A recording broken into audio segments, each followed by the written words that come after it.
Hello everyone, myself Marcus Rokit from NRS Medical College. I'm a first of medico there. Welcome again to our YouTube channel NEET Talks. Today our topic of discussion is spermatogenesis. तो मैंने बोला था कि gametogenesis का मतलब क्या है?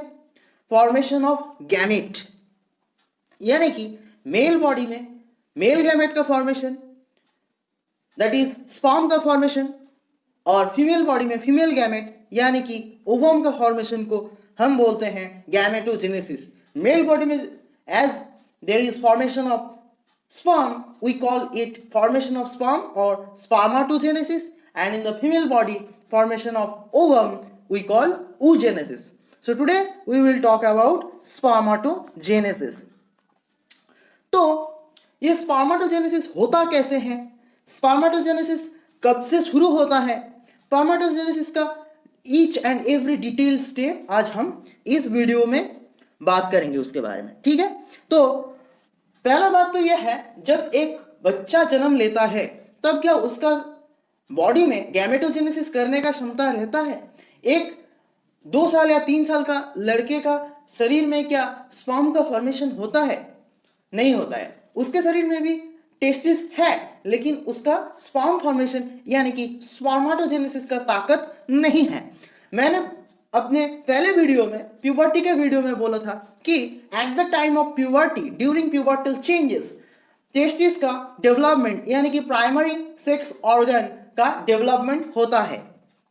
तो ये प्यूबर्टी के दौरान ही ये स्पर्मेटोजेनेसिस का प्रक्रिया शुरू होता है. तो ये होता कहाँ है? ऑब्वियसली जिस ऑर्गन में गैमेटोजेनेसिस होते हैं उस ऑर्गन को हम बोलते हैं प्राइमरी सेक्स ऑर्गन, जो कि मेल बॉडी में है टेस्टिस.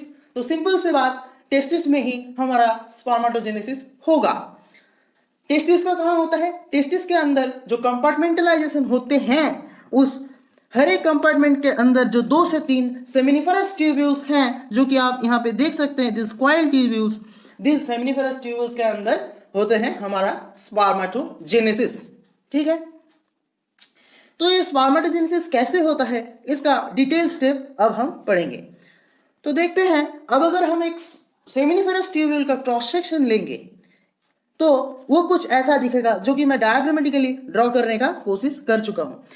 तो ये देखो, ये है, ये काला कलर में जो दिखाया गया है, ये है हमारा बेसमेंट मेम्ब्रेन जिसको मैंने मार्क किया है, और ये जो वर्टिकली ओरिएंटेड कोलमनस सेल्स हैं इनको हम बोल रहे हैं सार्टोली सेल्स, और ये जो गोल गोल गोल गोल सेल्स दिख रहे हैं एकदम आउटर लेयर में, उसको हम बोल रहे हैं स्पर्मेटोगोनिया. तो ये spermatogonia is the main male germ mother cell. इसी के डिविजन्स के जरिए हमारा बॉडी में टेस्टिस में क्या होते हैं? स्पर्म के डेवलपमेंट होते हैं, स्पर्म फॉर्मेशन होते हैं. तो ये स्पर्मेटोगोनिया, एक स्पर्मेटोगोनिया कैसे 4 स्पर्म की उत्पत्ति करते हैं, एक गोल स्पर्मेटोगोनिया से कैसे 4 टेडपोल लाइक स्पर्म्स का जन्म होता है, कैसे ये अद्भुत घटनाएं घटती हैं, ये हम डिटेल्स में पढ़ने जा रहे हैं. चलो देखते हैं कि हर एक स्टेप कैसे होता है. इसको मैं एक ही डायग्राम में दिखाने के लिए मजबूर था, मेरे पास करने का कुछ नहीं था इसके सिवाय. देखो, ये जो स्पर्मेटोगोनियम की बात कर रहे हैं ना, वो जो बोल रहा था मैं spermatogonia, spermatogonia is a plural term, spermatogonium is single. एक स्पर्मेटोगोनियम के अंदर कितने सारे क्रोमोसोम्स रहेंगे? 46 क्रोमोसोम्स, क्योंकि ये जर्म मदर सेल है, ये जर्म मदर सेल है. अब ये स्पर्मेटोगोनियम क्या करेगा? ये खुद का माइटोसिस डिवीजन लगातार करता रहेगा. लगातार माइटोसिस डिवीजन के जरिए ये अपना नंबर बढ़ाना चाहेगा, ये अपना नंबर बढ़ा के रखना चाहेगा. इसके हम बोलते हैं स्पर्मेटोगोनिया पूल. ये एक पूल डेवलप करेगा. क्यों करेगा? क्योंकि इसको स्पर्मेटोगोनियम का नंबर भी मेंटेन रखना है, क्योंकि इसको आगे भी बहुत सारे मिलियंस स्पर्म्स जनरेट करना पड़ेगा. तो इसी डिवीजन के दौरान, इसी माइटोसिस डिवीजन के दौरान एक और प्रक्रिया चलते हैं. कुछ सेल के क्या होते हैं, उसको हम बोलते हैं डिफरेंशिएशन. सेल डिवीजन के बाद दूसरी प्रक्रिया क्या होती है? Cell differentiation. डिवीजन क्या होगा? 1 से 2 हो गया, ये हो गया डिवीजन. डिवीजन के बाद ये 2 सेल अलग तरीके की मॉडिफाइड हो गए, दोनों का काम अलग हो गया। देखो जाइगोट फॉर्म हुआ था, जाइगोट से हमारे शरीर में, एक ही जाइगोट से हमारा पूरा शरीर बनता है, लेकिन बहुत सारे तरीके की सेल्स है, एपिथेलियल सेल्स है, लिवर में हेपाटोसाइट्स है, और सेंट्रल नर्वस सिस्टम में न्यूरॉन्स है, सब डिफरेंट टाइप्स के सेल हैं। कैसे हुआ है? ये सब हुए हैं डिफरेंशिएशन के थ्रू। तो सेल डिवीजन के बाद आया डिफरेंशिएशन, डिफरेंशिएशन के जरिए स्पर्मेटोगोनिया से बन गया क्या? Primary spermatocyte. तो क्या हो गया? इस डिफरेंशिएशन के जरिए ये सेल ऐसा काबिल बन गया जो कि फास्ट मियोटिक डिवीजन करने में सक्षम है। तो क्या होगा? प्राइमरी स्पर्मेटोसाइट का अंदर भी 46 क्रोमोसोम ही रहेगा, क्योंकि अभी तक इसने मियोटिक डिवीजन नहीं किया है, इसका उत्पत्ति हुआ है माइटोसिस डिवीजन के जरिए। ठीक है, अब ये क्या करेगा? फास्ट मियोटिक डिवीजन करेगा। फास्ट मियोटिक डिवीजन जो सेल डिवीजन में के चैप्टर में तुम लोगों ने पढ़े थे, मियोटिक डिवीजन, ये वही मियोसिस है, मियोसिस का stage 1, fast meiosis division. Fast meiosis division के जरिए ये 2 सेकेंडरी स्पर्मेटोसाइट फॉर्म करेंगे। अब मियोटिक डिवीजन में क्या होता है? रिडक्शन डिवीजन होते हैं, क्रोमोसोम नंबर हाफ हो जाते हैं। तो एक एक सेकेंडरी स्पर्मेटोसाइट में कितने सारे क्रोमोसोम्स रहेंगे? ऑब्वियसली 23 क्रोमोसोम्स रहेंगे। ठीक, अब ये सेकेंडरी स्पर्मेटोसाइट जो बन गए, वो सेकेंडरी स्पर्मेटोसाइट फिर से मियोसिस 2 करेंगे। मियोसिस 2 के डिवीजन के बाद वो हर एक सेकेंडरी स्पर्मेटोसाइट से 2 स्पर्मेटिड फॉर्म होगा। क्या होगा? स्पर्मेटिड का फॉर्मेशन होगा। ठीक है, स्पर्मेटिड में कितना क्रोमोसोम रहेंगे? मियोसिस 2 का फंडा दिमाग में लगाओ यार, दिमाग को काम में लगाओ, दिमाग को दोहराओ। मैं तुम लोगों को ऐसे करता हूं, दिमाग फूटेगा नहीं, दिमाग को लगाओ, दिमाग को प्रेशर दो, दिमाग कभी चॉकलेट बॉम्ब की तरह नहीं फूटता। कोई टेंशन लेने का नहीं, दिमाग को काम कराओ, काम में लगाओ। तो मियोटिक डिवीजन के साथ रिलेट करोगे तो देखोगे मियोसिस 2 में क्या होता है? इक्वल माइटोसिस की तरह ही डिवीजन होता है, क्रोमोसोम नंबर हाफ नहीं होते। तो सेकेंडरी स्पर्मेटोसाइट से जब स्पर्मेटिड फॉर्म होगा, उसके हर एक स्पर्मेटिड के अंदर भी 23 क्रोमोसोम्स ही रहेंगे। तो स्पर्मेटोगोनिया में 46 क्रोमोसोम थे, स्पर्मेटिड में हो गया 23। अब देखो, अब भी मैं जो स्पर्मेटिड को ड्रॉ किया हूं वो अभी भी गोल दिख रहा है, स्पर्मेटिड गोल ही होते हैं। ठीक है, ये स्पर्मेटिड अभी इसका मॉडिफिकेशन होता है, ये अब मैच्योर करते हैं। स्पर्मेटिड के अंदर का साइटोप्लाज्म बहुत ज्यादा झड़ जाते हैं, बहुत सारे सेल ऑर्गेनेलिज ये लॉस करते हैं, और उसके बाद ये टेडपोल लाइक स्ट्रक्चर में बदल जाते हैं, जिसको हम बोलते हैं स्पर्मेटोजोआ या स्पर्म। ठीक है, अब एक ये रहा पूरा हमारा स्टेप ऑफ स्पर्मेटोजेनेसिस, ये रहा entire steps of spermatogenesis. I am recapping it once more very rapidly.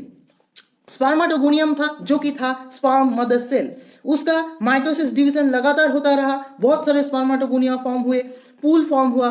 उसका काम क्या है? उसका काम है और भी स्पर्म प्रोडक्शन करना फ्यूचर में। अब ये डिवीजन के दौरान एक और काम हुआ, डिफरेंशिएशन। ये डिफरेंशिएशन के लिए ये स्पर्मेटोगोनियम, कुछ स्पर्मेटोगोनियम ऐसे काबिल बन गया जो कि फास्ट मियोटिक डिवीजन कर सके। Primary spermatocyte fast meiotic division करके सेकेंडरी स्पर्मेटोसाइट फॉर्म किए 2, जिसका 23 क्रोमोसोम्स है। अब सेकेंडरी स्पर्मेटोसाइट से सेकेंड मियोटिक डिवीजन के जरिए हो गया स्पर्मेटिड, जो कि अभी भी स्फेरिकल शेप में है, जो फर्दर मैच्योरेशन के जरिए बदल गया है टडपोल लाइक स्ट्रक्चर में, जिसको हम बोल रहे हैं स्पर्मेटोजोआ। ये रहा, ये जो एंटायर स्टेप है स्पर्मेटोगोनियम यानी कि germ mother cell, sperm mother cell से लेके स्पर्मेटोजोआ तक, ये पूरा स्टेप को हम बोल रहे हैं स्पर्मेटोजेनेसिस। ये टर्म तुम लोगों को बहुत ही अच्छी तरह से याद रखना है, क्योंकि यहां से क्वेश्चंस आते रहते हैं, नीट में आएगा ही आएगा। सो नोट डाउन कर लो, इसको हम बोल रहे हैं स्पर्मेटोजेनेसिस। और ये स्पर्मेटिड स्फेरिकल शेप से टेडपोल लाइक शेप में बदलने की जो स्टेप है, प्रोसेस है, स्पर्मेटिड से spermatozoa, this transformation is known as spermiogenesis. Okay, अब ये मेरा स्पर्मियोजेनेसिस हो गया है, स्पर्मेटोजोआ फॉर्म हो गया है। अब क्या होगा? स्पर्मेटोजोआ फॉर्म होने के बाद वो क्या करेगा? यहाँ पे ये जो सार्टोली सेल्स है, सार्टोली सेल के अंदर वो अपना हेड को घुसेड़ देंगे। ये this heads will be embedded inside the Sertoli cells. ये सार्टोली सेल्स का काम क्या है? सार्टोली सेल्स का मेन काम है ये स्पर्मेटोजोआ जो है इन लोगों का न्यूट्रिशन देना। अब ये स्पर्मेटोजोआ यहाँ से न्यूट्रिशन लेंगे और भी मैच्योर होंगे इस सार्टोली सेल के अंदर होंगे। अब ये मैच्योर हो जाने के बाद ये क्या करेंगे, ये स्पर्मेटोजोआ जो है ये सार्टोली सेल से अपना हेड को निकाल के अब ये कहाँ जाएगा, अब इसका अंतिम डेस्टिनेशन कहाँ है, अब ये जो सेमिनिफेरस ट्यूब्यूल है, सेमिनिफेरस ट्यूब्यूल से भी बाहर निकल जाएंगे। सेमिनिफेरस ट्यूब्यूल से जब ये बाहर निकलेंगे, this process by which the sperms exit from the seminiferous tubule, this process is called spermiation. This process is called spermiation. ठीक है, अब देखो ये सार्टोली सेल का कुछ खास काम है। यहाँ पे सार्टोली सेल्स का क्या काम है ये अब हम देखेंगे। सार्टोली सेल्स का मेन काम ये है कि ये ब्लड टेस्टिस बैरियर फॉर्म करते हैं। ब्लड टेस्टिस बैरियर फॉर्म करते हैं। Blood testis barrier is very much important for testis and spermatogenesis. अगर ब्लड टेस्टिस बैरियर नहीं होगा तो सेमिनिफेरस ट्यूब्यूल के अंदर टेस्टोस्टेरोन हार्मोन का कंसेंट्रेशन सही अमाउंट में नहीं रहेगा। अगर टेस्टोस्टेरोन हार्मोन का कंसेंट्रेशन सेमिनिफेरस ट्यूब्यूल के अंदर एक परफेक्ट कंसेंट्रेशन में नहीं रहता है तो स्पर्मेटोजेनेसिस नहीं होगा। सिर्फ यही नहीं, ये सार्टोली सेल से कुछ ऐसे फैक्टर्स निकलते हैं जो कि एंटायर स्पर्मेटोजेनेसिस में काम आते हैं, which is very much essential for spermatogenesis, and its main function is that it gives nutrition to the spermatozoa। और ये स्पर्मिएशन के बारे में तो मैं बात कर चुका हूं। अब चलो देखते हैं इसका नेक्स्ट पार्ट कि ये जो स्पर्मेटोजेनेसिस हो रहा है, स्पर्मेटोजेनेसिस होने में वक्त कितना लगता है। For the entire procedure of spermatogenesis we need 64 days to complete spermatogenesis। 64 days में स्पर्मेटोगोनिया से लेके स्पर्म फॉर्म हो जाते हैं टेस्टिस के अंदर, लेकिन टेस्टिस से लेके इसको इजैकुलेटरी डक्ट तक पहुंचने में और भी 12 से 21 दिन समय लगता है। So total 64 plus 12 to 21 days time लगते हैं स्पर्मेटोगोनिया से स्पर्म फॉर्म होके इजैकुलेटरी डक्ट तक पहुंचने में। और एक इंपॉर्टेंट बात, ये स्पर्म मोटिलिटी गेन कहाँ करते हैं। स्पर्म का मोटिलिटी गेन होता है एक्चुअली एपिडिडाइमिस में। वो मैंने जो मेल रिप्रोडक्टिव सिस्टम में टेस्टिस का डायग्राम जब पढ़ाया था तब मैंने बोला था कि टेस्टिस के पीछे जो कॉइल स्ट्रक्चर है उसको हम बोलते हैं एपिडिडाइमिस। तुम यहाँ पर भी देख सकते हो, this is called epididymis। In this structure the sperms get their motility and concentration of the semen is controlled by here, that is sperm count, concentration of the sperm in semen। Spermatogenesis हुआ कैसे, spermatogenesis का हर एक step कैसे हुआ, ये सब आज हम जान लिए। अब ये स्पर्मेटोजेनेसिस का हार्मोनल रेगुलेशन कैसे होता है, कौन से हार्मोन इन लोगों को इंड्यूस करते हैं स्पर्मेटोजेनेसिस के लिए, और ये इंटायर प्रोसीड्यूर कैसे कंट्रोल्ड होते हैं, और एक मैच्योर स्पर्म का स्ट्रक्चर कैसा होता है, ये हम देखेंगे हमारा नेक्स्ट वीडियो पे।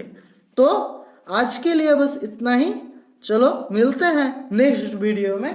So thank you for watching and please leave some comments in the comment box because this makes me feel more comfortable with my mobile screen। और मुझे ऐसा नहीं लगेगा कि मैं ये मोबाइल के साथ बात कर रहा हूँ और मैं तुम्हारे साथ बात कर रहा हूँ, ऐसा ही लगेगा मुझे आगे से। तो वीडियो अच्छी लगे तो लाइक कर देना, चैनल को सब्सक्राइब कर देना, और आगे की वीडियोस नहीं देखे हो तो डिस्क्रिप्शन लिंक में जाके वीडियोस देख लो। बहुत ही अच्छे अच्छे वीडियोस अपलोड कर चुका हूँ, हम लोग कर चुके हैं। चलो टाटा बाय बाय।